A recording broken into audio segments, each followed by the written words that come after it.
Prezydent Stanów Zjednoczonych Joe Biden. Ladies and gentlemen, the President of the United States, Joe Biden.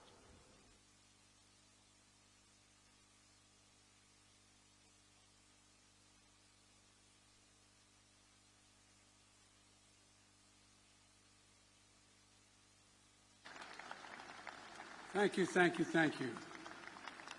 Please, if you have a seat, be seated. If you don't, come up on stage. Thank you very much. It's a great honor to be here.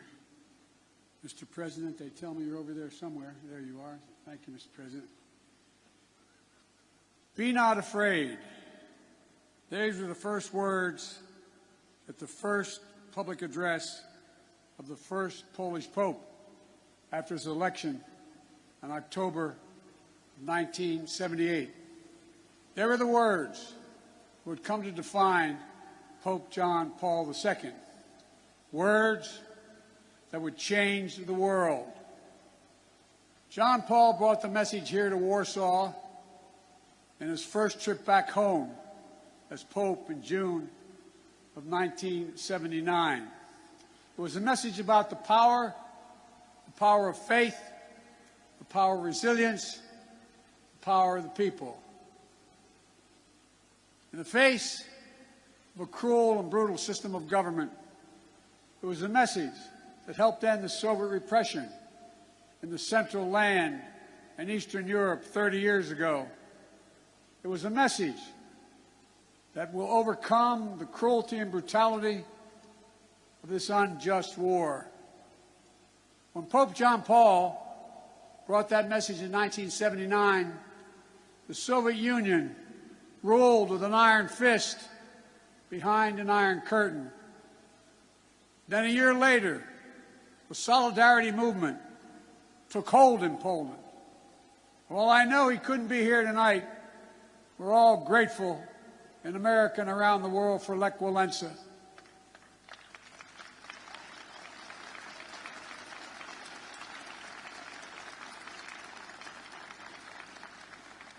Reminds me of that phrase of philosopher Kierkegaard. Faith sees best in the dark. And they were dark moments. 10 years later, the Soviet Union collapsed, and Poland and Central and Eastern Europe would soon be free. Nothing about that battle for freedom was simple or easy. It was a long, painful slog, fought over not days and months, but years and decades. But we emerged anew in the great battle for freedom, a battle between democracy and autocracy, between liberty and repression, between a rules-based order and one governed by brute force. In this battle, we need to be clear-eyed. This battle will not be won in days or months either. We need to steel ourselves for the long fight ahead. Mr. President, Mr. Prime Minister, Mr. Mayor, members of the Parliament, distinguished guests, and the people of Poland, and I suspect some people of Ukraine that are here. We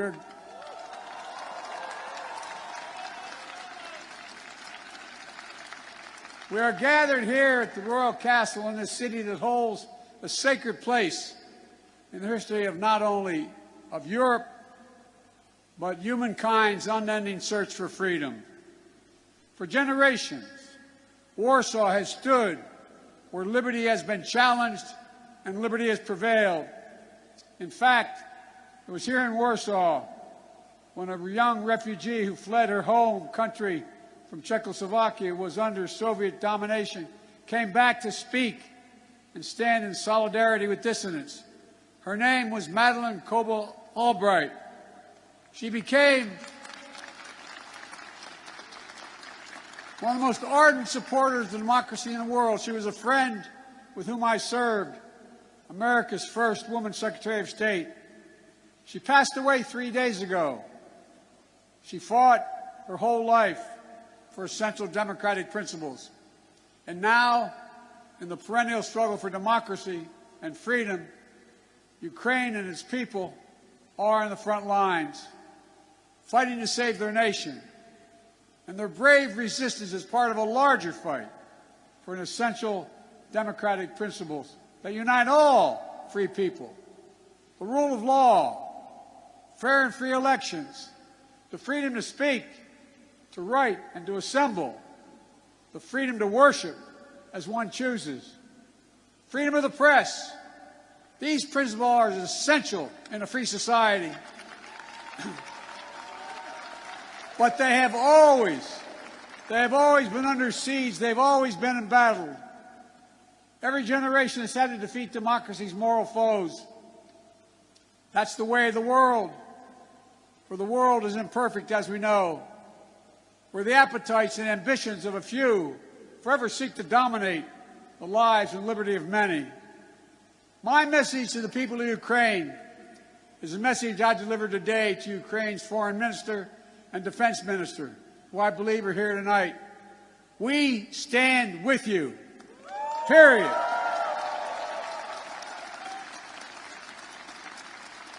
Today's fighting in Kyiv and Metropole and Kharkiv are the latest battle in a long struggle. Hungary, 1956. Poland, 1956, and then again, 1981. Czechoslovakia, 1968. Soviet tanks crushed democratic uprisings. But the resistance continued until finally, in 1989, the Berlin Wall and all the walls of Soviet domination, they fell. They fell. And the people prevailed. But the battle for democracy could not conclude and did not conclude with the end of the Cold War. Over the last 30 years, the forces of autocracy have revived all across the globe. Its hallmarks are familiar ones: contempt for the rule of law, contempt for democratic freedom, contempt for the truth itself. Today, Russia has strangled democracy, has sought to do so elsewhere, not only in its homeland. Under false claims of ethnic solidarity, it has invalidated neighboring nations. Putin has the gall to say he's denazifying Ukraine. It's a lie. It's just cynical. He knows that. And it's also obscene. President Zelensky was democratically elected. He's Jewish. His father's family was wiped out in the Nazi Holocaust. And Putin has the audacity, like all our autocrats before him, to believe that might will make right. My own country, a former president named Abraham Lincoln voiced the opposing spirit to save our union in the midst of a civil war. He said, "Let us have faith that right makes might." Right makes might. Today, let us have that faith again. Let us resolve to put the strength of democracies into action to thwart the designs of autocracy. Let us remember that the test of this moment is the test of all time. The Kremlin wants to portray NATO enlargement as an imperial project aimed at destabilizing Russia. Nothing is further from the truth. NATO is a defensive alliance. It has never sought the demise of Russia. In the lead up to the current crisis, the United States and NATO worked for months to engage Russia to avert war. I met with them in person, talked to them many times on the phone. Time and again, we offered real diplomacy and concrete proposals to strengthen European security, enhance transparency, build confidence on all sides. But Putin and Russia met each of the proposals with disinterest in any negotiation, with lies and ultimatums. Russia was bent on violence from the start. I know not all of you believed me and us when we kept saying, they are going to cross the border, they are going to attack. Repeatedly, he asserted we had no interest in war, guaranteed he would not move. repeatedly saying he would not invade Ukraine, repeatedly saying Russian troops along the border were there for training, all 180,000 of them. There's simply no justification or provocation for Russia's choice of war. It's an example of one of the oldest human impulses, using brute force and disinformation to satisfy a craving for absolute power and control. It's nothing less than a direct challenge to the rule-based international order established since the end of World War II. And it threatens to return to decades of war that ravaged Europe before the international rule-based order was put in place. We cannot go back to that. We cannot. The gravity of the threat is why the response of the West has been so swift and so powerful and so unified, unprecedented and overwhelming. Swift and punishing cost are the only things that are going to get Russia to change its course. Within days of his invasion, the West has moved jointly with sanctions to damage Russia's economy. Russia's central bank is now blocked from global financial system, denying Kremlin's access to the war fund that's stashed around the globe. We've aimed at the heart of Russia's economy by stopping the imports of Russian energy to the United States. To date, the United States has sanctioned 140 Russian oligarchs and their family members, seizing their ill-begotten gains, their yachts, their luxury apartments, their mansions. We've sanctioned more than 400 Russian government officials, including key architects of this war. These officials and oligarchs have reaped enormous benefit from the corruption connected to the Kremlin. And now they have to share in the pain. The private sector is acting as well.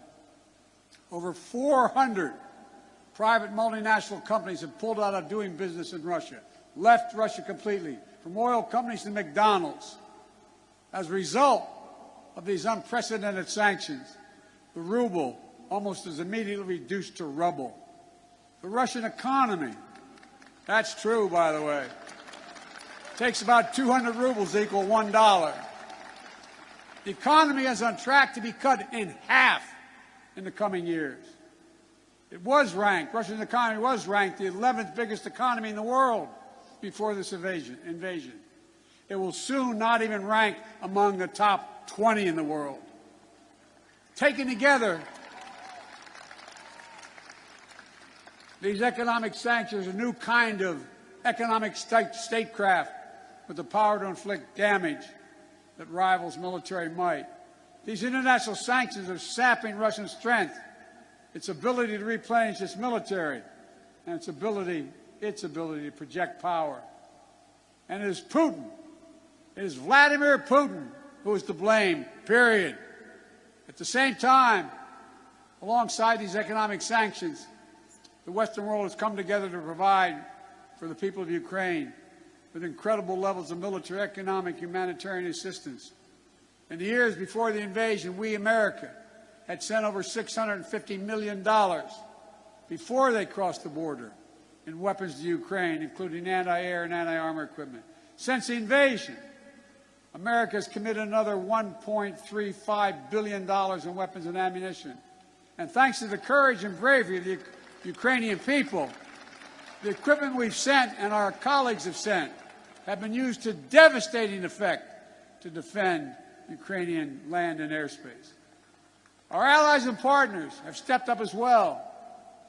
But as I've made clear, American forces are in Europe, not in Europe, to engage in conflict with Russian forces. American forces are here to defend NATO allies. Yesterday I met with the troops that are serving alongside our Polish allies to bolster NATO's frontline defenses. The reason we want to make clear is their movement on Ukraine. Don't even think about moving on one single inch of NATO territory. We have sacred obligation. We have a sacred obligation under Article 5 to defend each and every inch of NATO territory with the full force of our collective power. And earlier today, I visited your national stadium, where thousands of Ukrainian refugees are now trying to answer the toughest questions a human can ask. My God, what's going to happen to me? What's going to happen to my family? I saw tears in many of the mothers' eyes as I embraced them. They're young children. They're young children, not sure whether to smile or cry. One little girl said, "Mr. President," she spoke a little English, "if my brother and my daddy, are they going to be okay? Will I see them again?" Without their husbands, their fathers. In many cases, their brothers and sisters who stayed back to fight for their country. I didn't have to speak the language or understand the language to feel the emotion in their eyes, the way they gripped my hand. Little kids hung onto my leg, praying with a desperate hope that all of this is temporary. Apprehension that they may be perhaps forever away from their homes. Almost a debilitating sadness that this is happening all over again. But I was also struck by the generosity of the people of Warsaw, for that matter, all the Polish people, for the depths of their compassion, their willingness to reach out, for opening their hearts.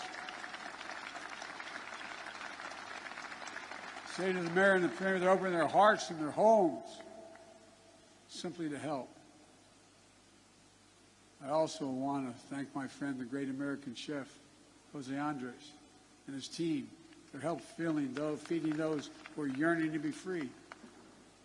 But helping these refugees is not something Poland or any other nation should carry alone. All the world democracies have a responsibility to help, all of them. And the people of Ukraine can count on the United States to meet its responsibility. I've announced 2 days ago we will welcome 100,000 Ukrainian refugees. We already have 8,000 a week coming to the United States of other nationalities. We'll provide nearly $300 million in humanitarian assistance, providing tens of thousands of tons of food, water, medicine, and other basic supplies. In Brussels, I announced the United States is prepared to provide more than $1 billion in additional humanitarian aid. The World Food Program told us that despite significant obstacles, at least some relief is getting to major cities in Ukraine, but not Metropole, not Mariupol, because Russian forces are blocking relief supplies. But we'll not cease our efforts to get humanitarian relief wherever it is needed in Ukraine and for the people who have made it out of Ukraine. Notwithstanding the brutality of Vladimir Putin, let there be no doubt that this war has already been a strategic failure for Russia already.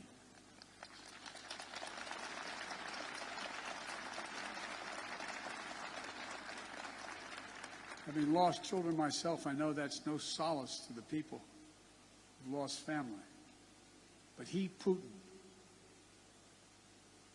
thought Ukrainians would roll over and not fight. Not much of a student of history. Instead, Russian forces have met their match with brave and stiff Ukrainian resistance. Rather than breaking Ukrainian resolve, Russia's brutal tactics have strengthened the resolve. Rather than driving NATO apart, the West is now stronger and more united than it has ever been. Russia wanted less of a NATO presence on his border, but now he has a stronger presence, a larger presence, with over 100,000 American troops here, along with all the other members of NATO. In fact, Russia has managed to cause something I'm sure he never intended. The democracies of the world are revitalized with purpose and unity found in months that we'd once taken years to accomplish. It's not only Russia's actions in Ukraine that are reminding us of democracy's blessing. It's our own country, his own country, the Kremlin. It's jailing protesters. 200,000 people have allegedly already left. There's a brain drain leaving Russia, shutting down independent news. State media is all propaganda, blocking the image of civilian targets, mass graves, starvation tactics of the Russian forces in Ukraine. Is it any wonder, as I said, that 200,000 Russians have already left their country in 1 month? A remarkable brain drain in such a short period of time. Which brings me to my message to the Russian people. I've worked with Russian leaders for decades. I sat across the negotiating table going all the way back to Soviet Premier Alexei Kosygin to talk arms control at the height of the Cold War. I've always spoken directly and honestly to you, the Russian people. Let me say this, if you're able to listen.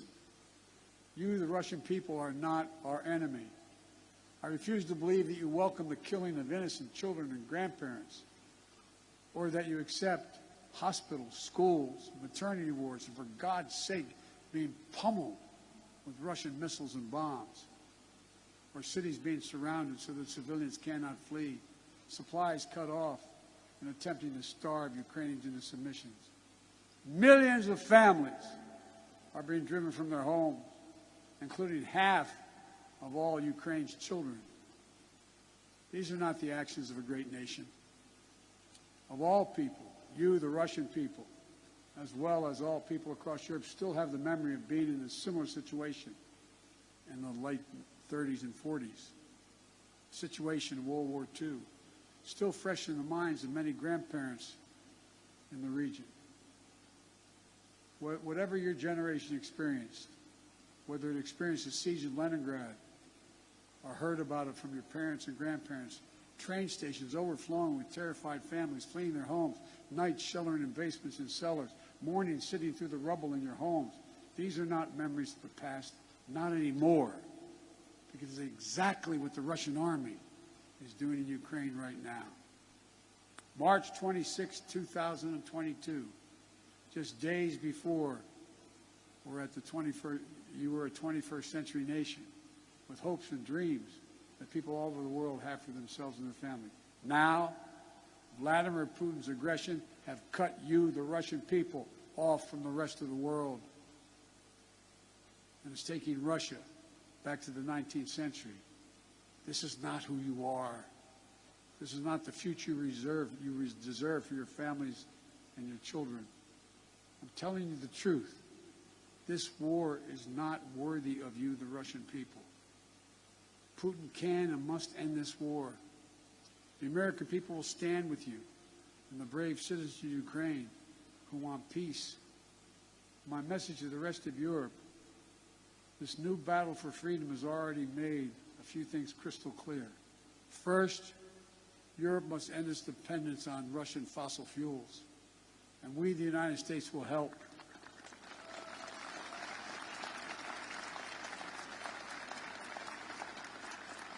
That's why just yesterday in Brussels, I announced a plan with the President of the European Commission to get Europe through the immediate energy crisis. Over the long term, as a matter of economic security and national security for the survivability of the planet, we all need to move as quickly as possible to clean, renewable energy. And we'll work together to help get that done so that the days of any nation being subject to the whims of a tyrant for its energy needs are over. They must end. They must end.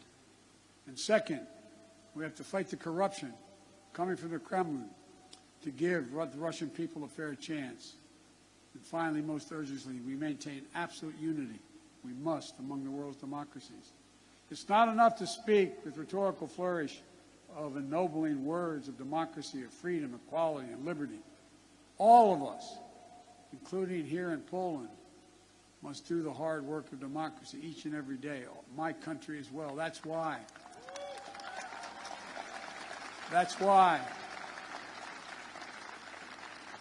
I came to Europe again this week with a clear and determined message for NATO, for the G7, for the European Union, for all freedom-loving nations.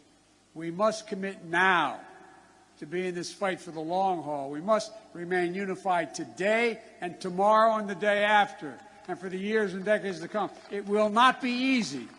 There will be cost, but it's a price we have to pay, because the darkness that drives autocracy is ultimately no match for the flame of liberty that lights the souls of free people everywhere. Time and again, history shows that It's from the darkest moments that the greatest progress follows. And history shows this is the task of our time, the task of this generation. Let's remember the hammer blow that brought down the Berlin Wall. The might that lifted the Iron Curtain were not the words of a single leader. It was the people of Europe who for decades fought to free themselves. Their sheer bravery opened the border between Austria and Hungary for the pan-European picnic. They joined hands for the Baltic Way. They stood for solidarity here in Poland. And together, it was an unmistakable and undeniable force of the people that the Soviet Union could not withstand. And we're seeing it once again today with the brave Ukrainian people showing that their power of many is greater than the will of any one dictator.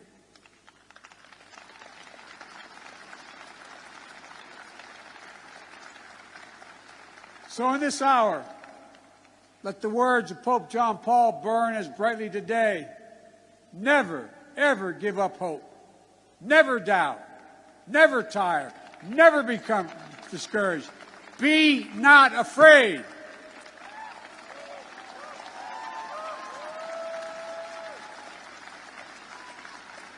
A dictator bent on rebuilding an empire will never erase a people's love for liberty. Brutality will never grind down their will to be free. Ukraine will never be a victory for Russia, for free people refused to live in a world of hopelessness and darkness. We will have a different future, a brighter future, rooted in democracy and principles, hope and light, of decency and dignity, of freedom and possibilities. For God's sake, this man cannot remain in power. God bless you all, and may God defend our freedom, and may God protect our troops. Thank you for your patience. Thank you. Thank you. Thank you.